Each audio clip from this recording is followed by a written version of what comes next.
하나님의 관점에서의 거룩, 데살로니가전서 5장 23절. 평강의 하나님이 친히 너희를 온전히 거룩하게 하시고. 당신이 거룩해지기를 기도할 때 성경이 말하는 거룩의 기준을 맞출 준비가 되어 있습니까? 우리는 거룩을 너무 가볍게 생각합니다. 정말로 거룩을 위해 대가를 치를 준비가 되어 있습니까? 치러야 할 대가란 이 땅에서의 관심을 지극히 줄이고 하나님을 향한 관심을 무한히 넓히는 것입니다. 즉, 거룩이란 하나님의 관점을 향한 집중을 의미합니다. 우리의 영혼 육이 서로 연결된 가운데 오직 하나님의 목적만을 위해 사용하는 것입니다. 당신은 하나님께서 당신을 따로 구별하신 목적을 당신 안에 이루고자 하실 때 준비가 되어 있습니까? 또한 예수님처럼 당신도 하나님께서 당신을 거룩하게 하신 후에 하나님만을 위해 자신을 따로 구별할 준비가 되어 있습니까? 그들을 위하여 내가 나를 거룩하게 하오니 요한복음 17장 19절. 많은 사람들이 거룩의 체험에 들어가지 못하는 이유는 하나님의 관점에서의 거룩을 깨닫지 못했기 때문입니다.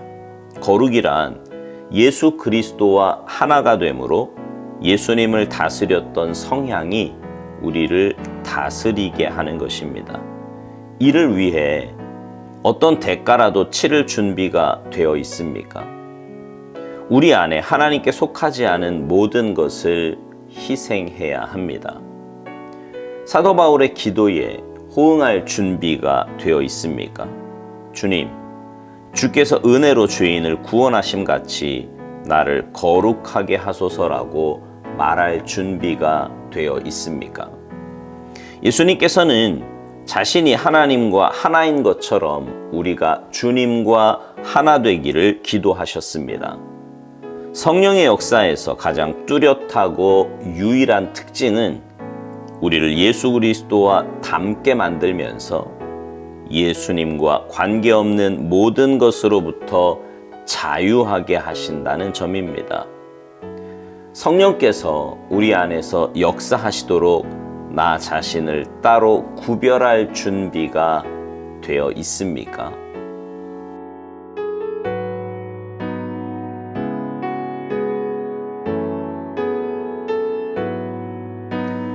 오늘 묵상의 제목은요, 하나님의 관점에서의 거룩입니다. 신앙인들은요, 저마다의 거룩의 기준이 있어요. 어떤 분은 예배 드리는 것으로 거룩의 기준을 채웠다고 생각합니다. 어떤 분은 경건의 생활이 자신의 거룩의 척도라고 생각하고요. 어떤 분은 말이, 어떤 분은 생각이, 어떤 분은 행동이 거룩의 기준으로 생각을 합니다. 그러나 오스왈드 목사님 말대로 우리는 거룩을 너무 가볍게 여기는 경향이 있습니다.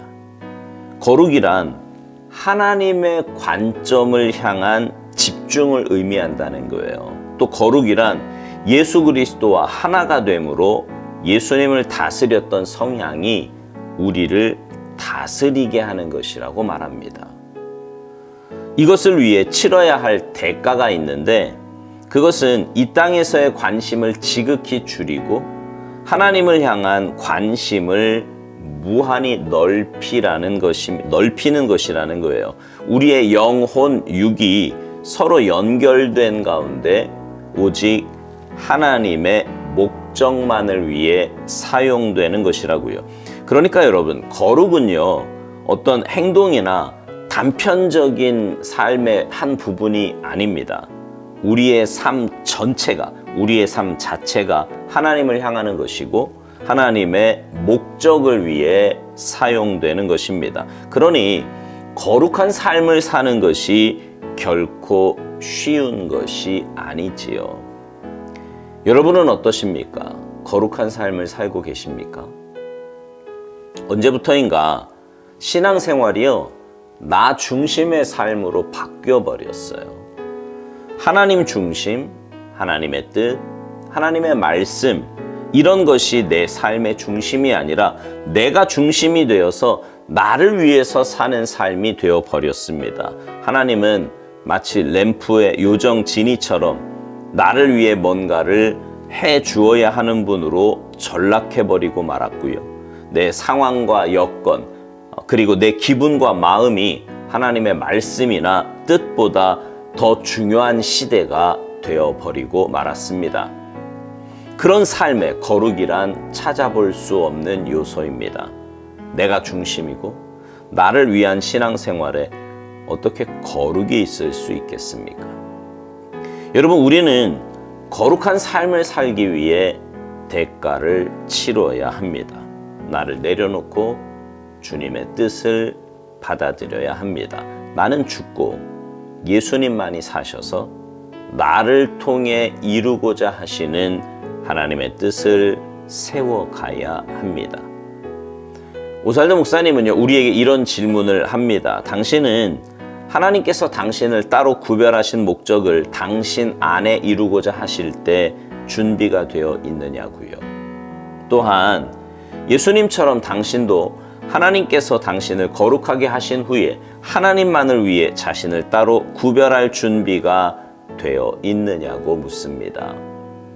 여러분, 하나님께서 우리를 거룩하게 하신 이유는 하나님만을 위해 살게 하기 위함입니다. 그것이 주님께서 우리를 구원하신 이유이기도 합니다. 근데 여러분, 그렇게 사는 것이요, 가장 복된 삶이고요, 가장 잘 사는 삶이에요. 나를 향해 살려고 몸부림쳐 보십시오. 평안과 기쁨과 만족이 있습니까? 아니에요. 허전함과 공허함만 있을 뿐입니다. 설령 내가 원하는 것을 다 가졌다고 해도 말입니다. 그러나 하나님을 위해 살면, 거룩한 삶을 살면 살수록 내 마음과 삶에는 참된 기쁨과 감사와 평안이 넘쳐 흐르게 됩니다. 또 하나, 거룩한 삶이란 주님 닮아가는 삶이에요. 사실 이것이 먼저 전제가 되어야 합니다. 그래야 하나님을 위한 삶도 살 수 있는 거지요. 오살도 목사님이 이 부분에 대해서 이런 말을 합니다. 예수님께서는 자신이 하나님과 하나인 것처럼 우리가 주님과 하나 되기를 기도하셨다는 겁니다. 성령의 역사에서 가장 뚜렷하고 유일한 특징은 우리를 예수 그리스도와 닮게 만들면서 예수님과 관계없는 모든 것으로부터 자유하게 하신다는 점이라고요. 예수님과 관계없는 모든 것으로부터 자유하게 하신다는 표현이 참 멋지지 않습니까? 사실 이것이 그리스도인의 삶입니다. 한 발은 세상에, 한 발은 교회에 두고 교회에서는 교인, 세상에서는 죄인으로 사는 것이 아니라 우리의 삶 전체가 주님께 붙잡힌 바 되어 주님과 동행하는 것입니다. 그러면 우리의 삶은 점점 주님을 닮아가는 거지요. 여러분, 영적인 삶은요, 육적인 삶과 병행될 수 없습니다. 이 말을 오해하지 않았으면 좋겠어요. 매일 기도하고 말씀 보고 예배드리고 이런 것만 해야 한다는 그런 뜻이 아닙니다. 우리는 가정생활도 직장생활도 사회생활도 다 해야 하는 존재입니다. 그런데 그런 모든 일들이 사실은 영적인 삶이에요. 주님과 함께하는 삶이요, 주님 뜻대로 사는 삶입니다. 그런 삶을 통해 우리는 세상에 있는 사람들에게 하나님의 자녀가 어떻게 사는지를 보여주어야 합니다.